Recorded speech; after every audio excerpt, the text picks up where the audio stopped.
Yeah, I'm getting in here working on this guy again, so changing this black piece out for a nice bit of chrome that I got. Gonna go over there. But I had to pull this back off because speedometer wasn't working right. So pulled this off, did tighten it up. You can see under here, added shims, and then these are little E-clips that go in underneath to hold it. So now it's much it's more stable. It's not rattling around. So up under here, that's where your speedometer cable comes in. So pulled that out, cleaned it, lubed it. We'll see if it still sticks, but it's kind of a common thing on cable-driven speedos. Sometimes they work, sometimes they don't. It's not a really great setup, but yeah. Plugged in my wiring again for the speedometer. Just the light was unplugged. Mileage was tracking, so that was good. And then tightening this guy down. So couldn't get this guy off initially because this one just wanted to spin under here. So just gonna tighten that down real good with an impact and maybe put some Loctite on it. So doesn't happen again. And then yeah, I get to tearing these forks off. Okay, so working on getting this brake tightened up. So still, pedals get a little bit slack in it. So not terrible. Bushing's all right in that. But up here, this is where rear master cylinder is about to fall off. So this nut was backed all the way off onto the banjo bolt. And really all the guy had to do, probably when this was taken off to maybe reseal or service, but just didn't bend the lock tabs back on the nut. So really important little safety thing. So not the most fun to do on a Softail, especially when you're laying on the ground doing it.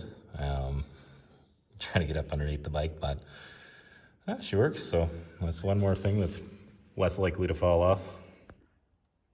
Okay, next thing I'm working on over here is shifter. So again, I'm not sure how a guy rode with the shifter barely hanging on like that. So you can see there's a bit of play. The bolt's loose over here, so I'm gonna tighten that up. It is grooved, so it's not gonna come off, but just needs to be tightened up a little bit.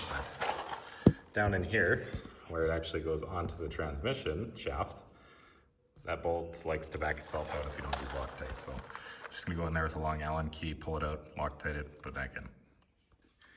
Okay, got this guy all done. So really my point with this video is just that there's a lot of little things you can do to your bike just to make it nice and ride down the road good. That, you know, it's nothing hard to figure out, but important stuff, and every little thing adds up. So got in here, looks like there's a little bit of an oil leak coming off the top of the transmission cover. It's not dripping on the floor. It's not to the point where I'm gonna worry about it.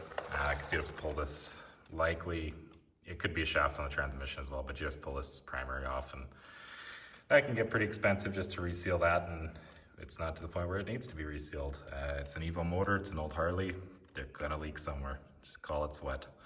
Anyways, pulled this back out, cleaned it all up, sprayed some carb cleaner down there just to clear out the oil and Loctite it.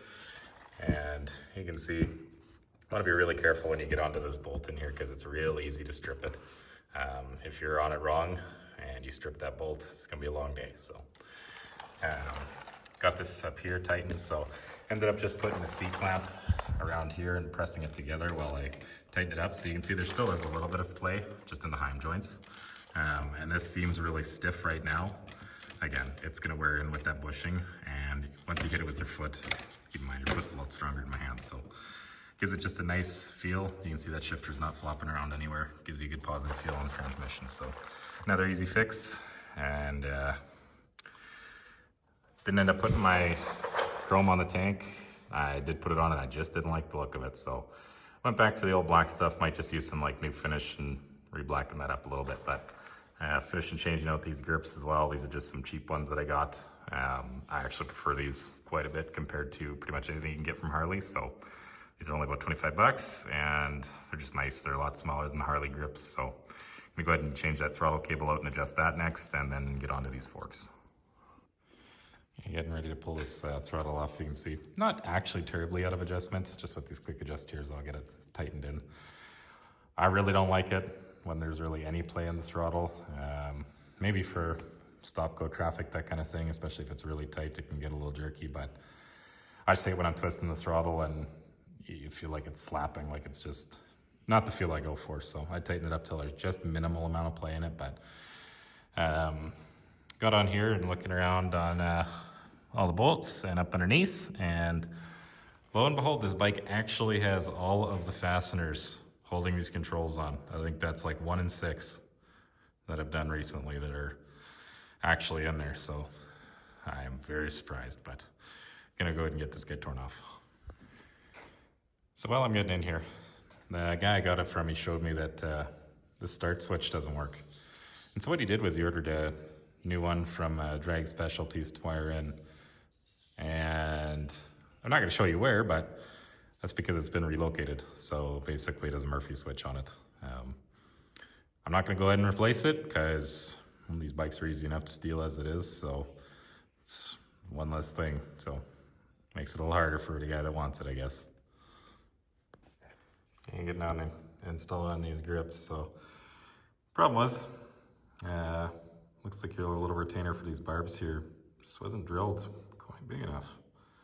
Now, I don't know if these are the original barbs for these cables. Yeah, I think I used up all my other ones I was gonna check, but anywho, ran a drill bit through them that's just a little bit bigger and cleaned them up, so they slide in nice now, but yeah, little things. Well, take a little break here. My shop cat's decided to show up. Hi, buddy. You see he's got a pretty good limp to him. Well, pretty nice out here tonight. Hey guys. These guys love to come down and hang out in the shop. Even when they're not feeling too good. But they keep the mice down. And they keep them company, so. Still working here on this throttle. Taking a bit longer than I expected. Ended up rerouting it. So the guy had it routing outside of the forks. It's not my preferred method, so I like to keep everything nice and tidy through the forks and then go up on the inside of the signal lights. So rerouted that and just getting this throttle back on. Yeah, there we go. Got it to where I'm satisfied with it. Gonna move these controls in a little bit because as you can see, do have just a little bit too much play there, but nice and snappy. For me, it's nice and tight. You can see it's just barely a little bit of play. Just enough that you got just a tiny bit of free play. And then ran it around the signal light and back down. So it's nice you don't have things hanging outside the forks, cleans up the front of the bike. I still have, some zip tying, cleaning up and stuff too with the wiring up here. I'm not gonna run them through the forks or through the handlebars and down through the center by your forks like I normally do. It's just not what I wanna do with this one, so. Maybe if I was gonna put a set of drag bars on it or something, I'd do that, but not for this set of bars, so.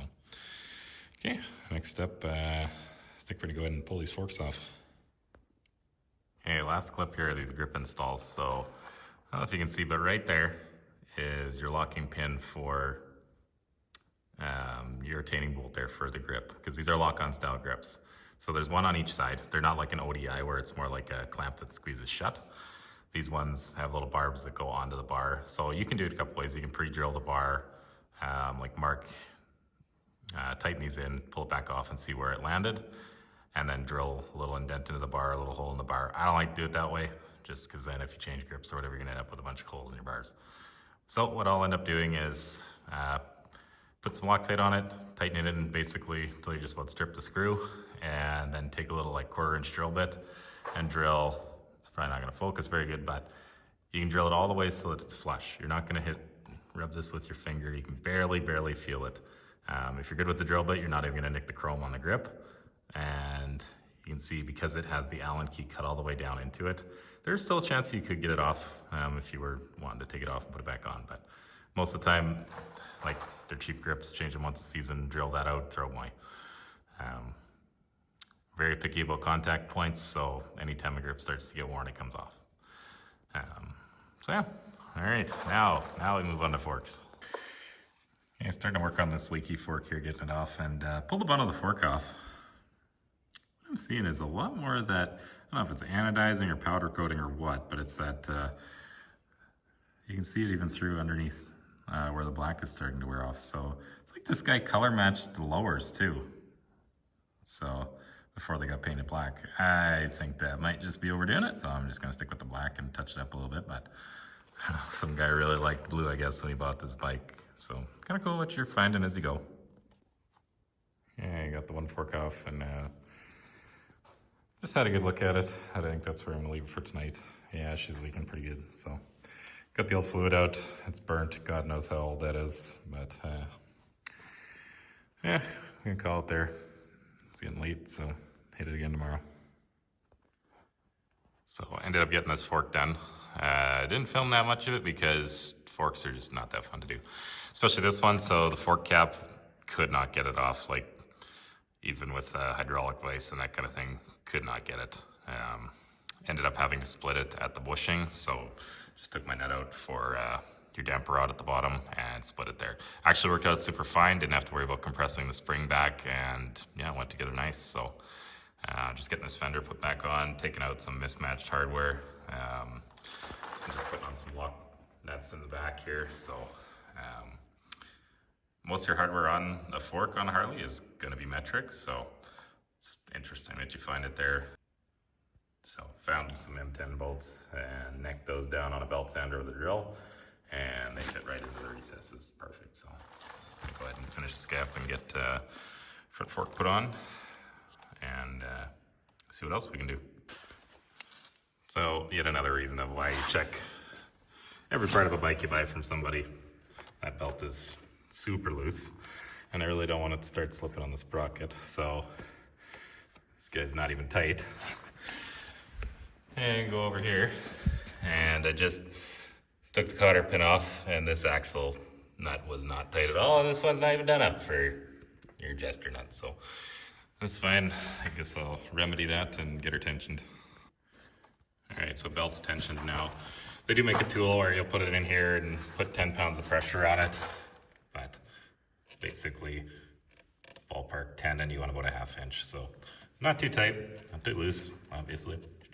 Harley manual is going to tell you to do is measure center to center from swing arm to axle bolt. So I have to take a center punch, okay, and put it here. I don't do that. It's a far more accurate way of doing it. Get yourself some calipers, especially on these where this is threaded. So when you push on this bolt or pull it back, the axle is going to move with it always.